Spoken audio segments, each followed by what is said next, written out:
मैं शेर सुन रहा था तो मैं सोच रहा था कि यार ये शेर तो बहुत अच्छे हैं, काश अगर हम ऐसे हो जाएं तो पूरा मामला ही अच्छा हो जाएगा।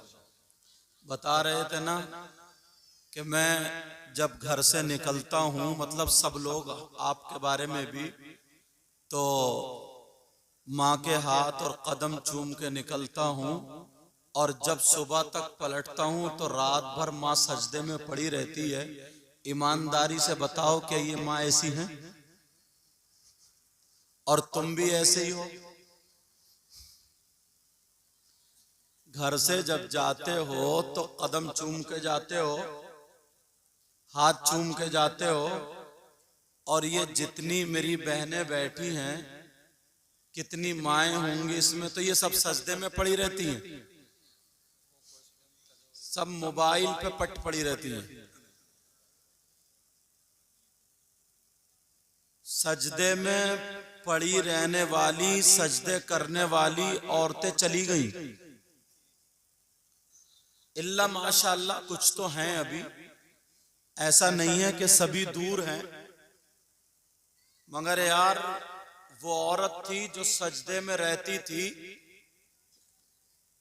दुआएं करती थी। जब बच्चा पैदा होता था तो गौसे पाक पैदा होता था,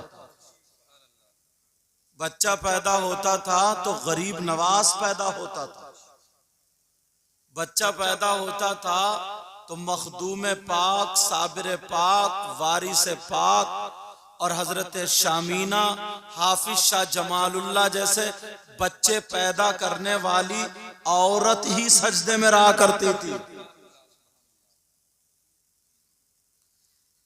उस औरत ने कभी अपना पल्लू नहीं दिखाया, उस औरत ने कभी शरीयत के खिलाफ कदम नहीं उठाया, उसने कभी लड़ाई झगड़े नहीं कराए। और आज तो मोहल्ले में कुत्ते भौंकाती फिर रही हैं। माफ करना, सब एक सी नहीं है, लेकिन मैं थोड़ा खुला बोल देता हूं। अशार जो है ना, अशार बहुत अच्छे हैं, काश अगर ऐसा हो जाता। इतनी मेहनत से पढ़े, मगर मैं तुम पे जब उतार रहा था तो मुझे ऐसा लग रहा था कि सभी इधर आधर जा रहे हैं। कुरान की तिलावत की आवाज, हम कितने ही नारे लगा लें, कितने ही हम कूद ले फांद ले, असली चीज अगर हमारे दरमियान से हट गई तो समझ लो हमारा कदम हट गया। ये सबको पता, बयान भी है। अल्लाह के रसूल सल्लल्लाहु ताला अलैहि वसल्लम ने बयान फरमाया, अगर माँ नाराज, बाप नाराज तो नबी भी नाराज, खुदा भी नाराज। अब अगर माँ बाप नाराज, नबी नाराज, खुदा नाराज, चाहे वो हाफिज हो, कारी हो, आलिम हो, मुफ्ती हो, नमाजी हो, हाजी हो, कोई भी हो, नारे लगाने वाला हो, जलसा करने कराने वाला हो, अगर माँ बाप नाराज है तो नबी नाराज, खुदा नाराज। अब बताओ उसकी नमाजे, हज, रोजा, जलसे सारे के सारे बेकार हुए या नहीं? सारे के सारे बेकार।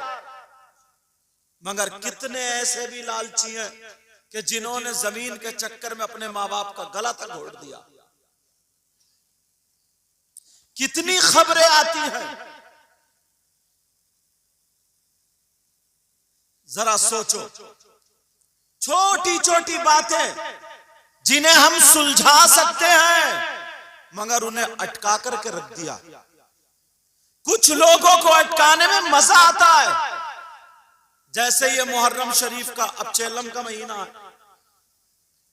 अक्सर जगहों पर, कुछ जगहों पर मुहर्रम होते, बोलो होते नहीं होते, ताजियादारी होती है। तवज्जो रखना मेरी इस बात पर, गौर करना इस बात पर। जब बोलूंगा तो जिम्मेदारी से बोलूंगा, जब कहूंगा तो जिम्मेदारी से कहूंगा। मेरा काम कहने, तुम्हारा काम नमाज पढ़ने का है, कबूल करना ना करना अल्लाह के हाथ। हमारा आपका काम हज करना है, कबूल करना ना करना अल्लाह का काम। आज इस चीज को इतना बढ़ा करके रख दिया। हम हिंदुस्तान में जाते हैं, जहां देखो तो यही झगड़ा। पूछ रहे हैं कि साहब मुहर्रम बनाना चाहिए नहीं बनाना चाहिए, मुहर्रम कितना बड़ा हो कितना छोटा हो, मुहर्रम का मेला लगे या ना लगे। अब सारे के सारे लोग, मुझे यहां का पता नहीं क्या मैटर है, इसलिए बता रहा हूं, ये चैनल है यहां पे, ये बात दूर तक जाती है। सारे के सारे लोग अपने आंकड़े फिट कर रहे हैं। अब अपनी तबीयत लगा रहे हैं। जिसकी जो समझ में आ जाए वो वही कह देता है।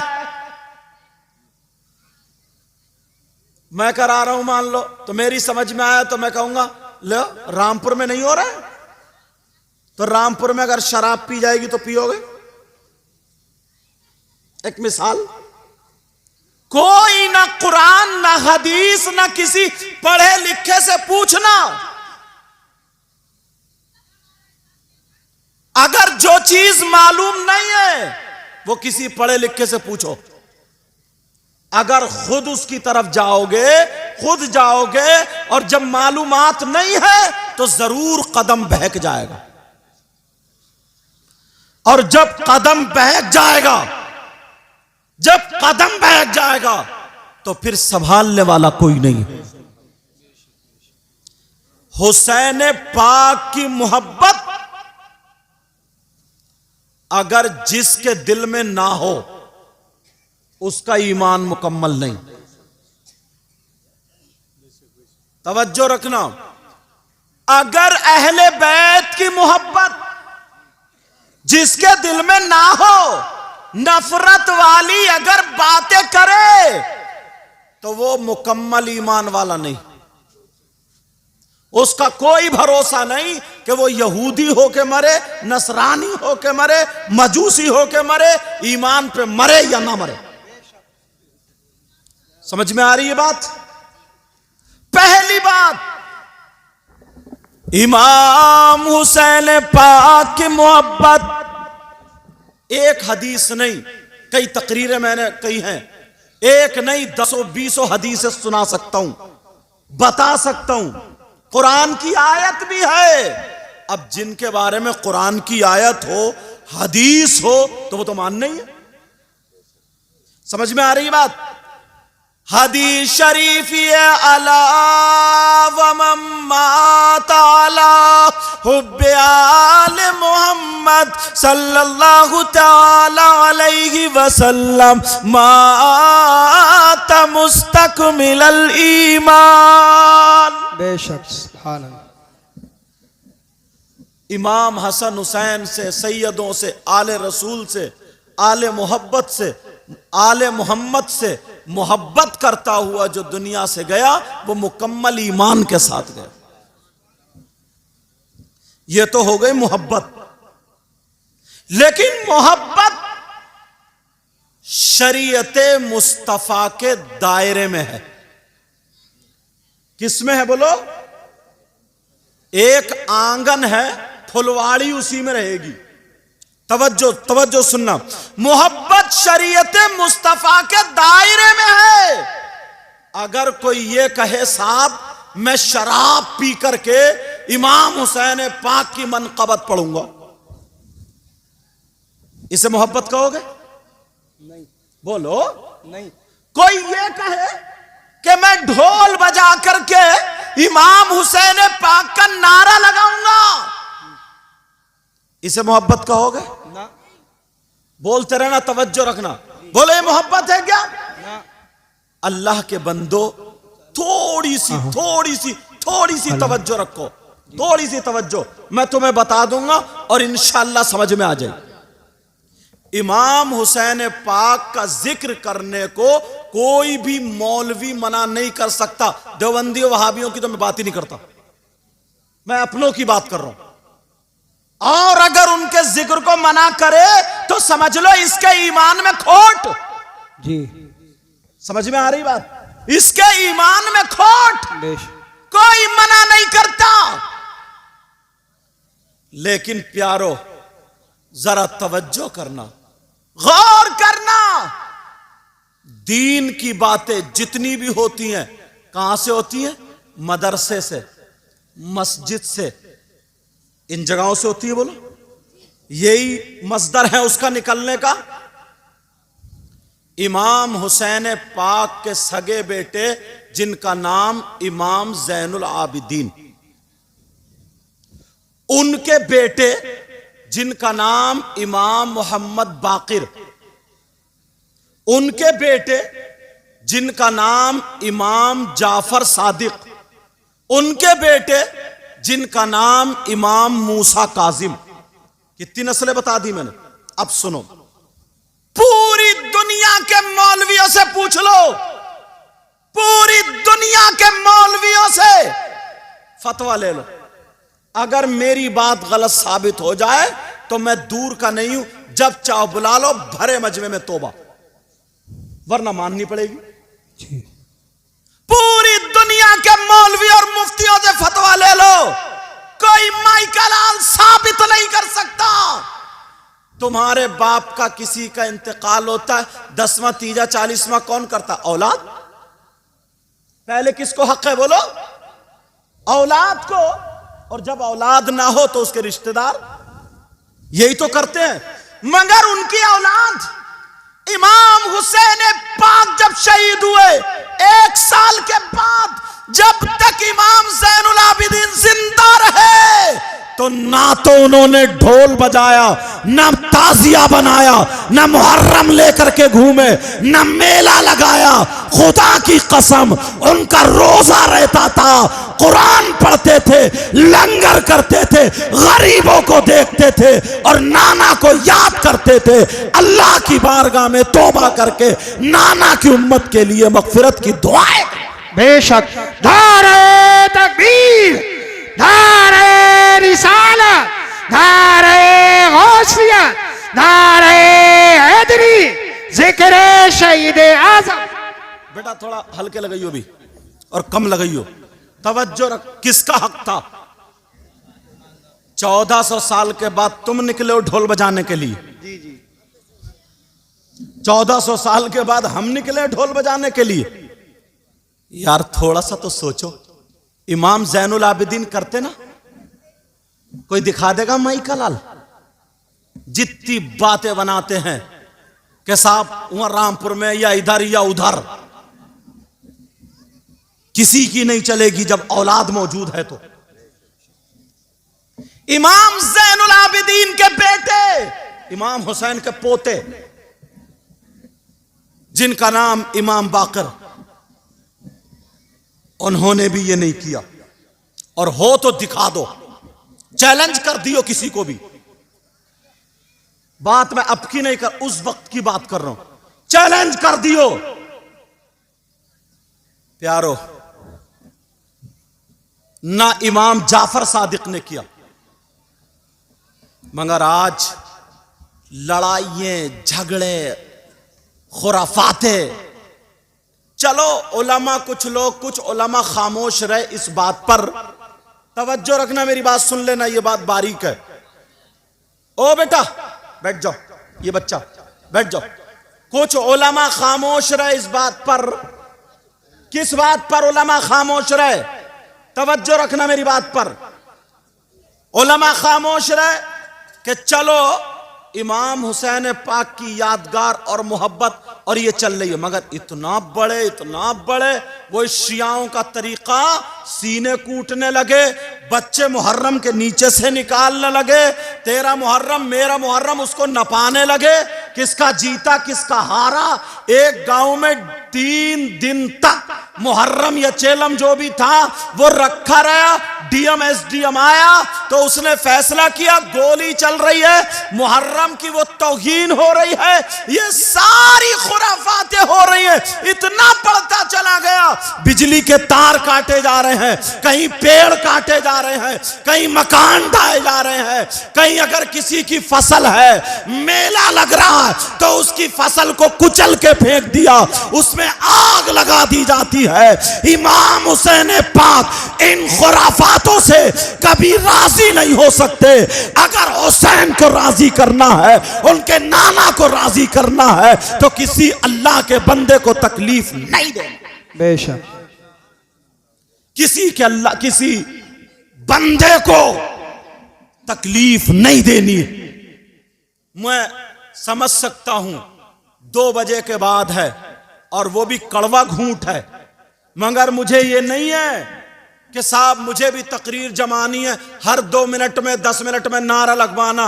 बहुत मर्तबा आया हूं, मैं जानता हूं, तुम मुझे जानते हो। इतने दिनों आकर के हक बातें कह करके जाऊंगा। अच्छा, कुछ लोग क्या करते हैं ना, तवज्जो रखना, तवज्जो। कुछ लोग क्या करते, अड़ डालने के लिए। अभी एक गांव है, तारीख कैंसिल हुई है, वहां का नाम नहीं लूंगा, इसमें आ जाता। इमाम साहब ने यह तकरीर कर दी कि देखो अगर करना है तो जैसे तुम करते चले आए, जितना बड़ा था उतना ही बड़ा बना लो, और जैसे कर रहे हो ऐसे कर लो, आगे मत बढ़ाओ, खुराफाते मत करो। ये जो तुम बड़े बड़े ढोल लाए हो, रुमाल लाए हो, ये सारी चीजें लाए हो, ये आगे मत करो। इतना कहना था, गांव में झगड़ा कर लिया, इमाम को निकाल दिया और वो जलसा भी खत्म कर दिया कि जब तुम उधर चंदा नहीं दोगे तो जलसे में भी चंदा नहीं होगा, कोई जिक्र नहीं होगा, ईद मिलादुन नबी का जुलूस भी नहीं होगा।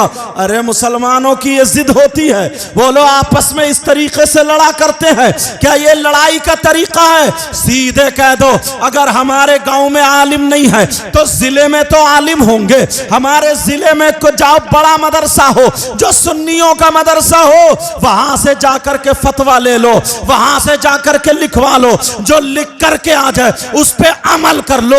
अगर वो गलत लिख के देंगे उसका गुनाह उन्हें मिलेगा, सही लिख के देंगे उसका सवाब उन्हें मिलेगा। मगर तुम आपस में लड़ो मत, आपस में झगड़ा मत करो, आपस में एक दूसरे को गोलियां मत चलाओ, आपस में एक दूसरे के घर जाना मत छोड़ो। मुसलमान की ये शान होती है, अगर कहीं अटकता है, कहीं परेशान होता है, तो उसे मशवरे में ला करके वो दुश्मनी को दूर करके, भूल करके गले मिल लेता है और आपस में सलाम और कलाम शुरू कर दिया करता। मगर कहां इमाम हुसैन आए थे मोहब्बतें फैलाने और तुमने उन्हीं पे रख के नफरतें फैला ली। ओ बेटा, ओ मोबाइल वाले, तुमने नफरतें फैला ली है। अब जरा सोचने की बात है, गौर करने की बात है। नबी के घराने का हर बच्चा ये चाहता था कि मोहब्बत का पैगाम आम हो जाए। और आज हम थोड़ी देर के लिए, मान लीजिए ये सब जानते हैं, थोड़ी देर के लिए सुनो, बारिश भी लग रही आ रही है, थोड़ी देर के लिए मान लीजिए करबला शरीफ, अभी रमजान से पहले मैं गया था करबला शरीफ, मैंने देखा वहां 10 मुहर्रम को क्या था, जरा बताइयो 10 मुहर्रम को क्या था? औनो मोहम्मद, बस मैं खत्म करने जा रहा हूं, ये बात सुन लो। औनो मोहम्मद शहीद हुए, वहां लेटे थे। हजरत इमाम ज़ैनुल आबिदीन बीमार थे और अली असगर शहीद हुए लेटे थे। करबला में वो नबी के बच्चे शहीद हुए लेटे थे। और तुम्हारे यहां करबला में क्या होता है? लड़की लड़के आपस में टकरा रहे हैं, मोबाइलों पे बातें करके वहां पहुंच रहे हैं, मेकअप करके हमारी बच्चियां जा रही है, यहां पर गोश्त के कबाब तले जा रहे हैं, हलवे पराठे की दुकान, उस पे ऐलान हो रहा है जनाब झूले लगे पड़े, झूले। यही तक नहीं, वो गुड़िये और वो गुब्बारे वगैरह खरीदे जा रहे, ऐसा लगता ही नहीं है। वहां करबला में क्या था और यहाँ करबला में क्या है। कम से कम इतनी तो हम अकल रखें, इतनी तो हम बात अपने दिमाग से सोचे कि यहाँ पर क्या गलत हो रहा, क्या सही हो रहा। अगर हुसैन पाक से तुम्हें मोहब्बत है, आखिरी बात सुन लो और खत्म, हुसैन पाक से अगर तुम्हें मोहब्बत है तो उनके नाना की शरीयत पे अमल करना पड़ेगा। अगर जो शरीयत से हटा हुआ है वो हुसैन पाक का नहीं है, नहीं है, नहीं है। और जो शरीयत मुस्तफा पर है वो हमारा भी है और हुसैन पाक का भी। मेरा अक्सर नंबरी जब आता है जब बारिश होती है। बहरहाल कोई बात नहीं है, हमारा जलसा इंशाअल्लाह ये कामयाब। समझ में आ रही बात? तो मैं तुमसे इतना कह करके जाऊंगा प्यारो, आपस में दीन के काम में कोई झगड़ा मत डालना, मस्जिद के काम में कोई झगड़ा मत डालना, जलसे या कोई भी दीनी काम हो उसमें कोई झगड़ा मत डालना। आराम से प्यार मोहब्बत एक दूसरे से मिल मिला करके काम करते रहना, आगे चलाते रहना। शरीयत में तबीयत मत मिलाना। समझ में आ रही है? शरीयत में तबीयत मत मिलाना। तुम्हें मसला याद नहीं है, तुम्हारे गांव के जो आलिम है उनसे पूछ लो और उनके उस्तादों से पूछ लो, रामपुर जाकर के पूछो, मुरादाबाद पूछो, बरेली शरीफ पूछो। अरे पहले थी परेशानी, कहां जाए हमें पता ही नहीं है क्या करें, मगर अब तो हर जगह मुफ्ती है, हर जगह आलिम है। हम और आप सुधर सकते हैं, अच्छे काम कर सकते हैं, मगर लड़ना मत, आपस में गाली गलोच मत करना, आपस में एक दूसरे से नफरतें मत फैलाना। इंशाअल्लाह अगर हमारी आपकी जिंदगी रही तो फिर मुलाकात होगी। बोलो इंशाअल्लाह। दश्ते बला को अर्श का जीना बना दिया। बोलो या हुसैन। सबसे या हुसैन बुलवाने के लिए शेर पढ़ रहा हूं मैं, वरना तो अभी तकरीर शुरू ही हुई जो मैंने आयत पढ़ी थी। दश्ते बला को अर्श का जीना बना दिया। बोलो या हुसैन, आका हुसैन। दश्ते बला को अर्श का जीना बना दिया और जंगल को मुस्तफा का मदीना बना दिया। जंगल को मुस्तफा का मदीना मुस्तफा जा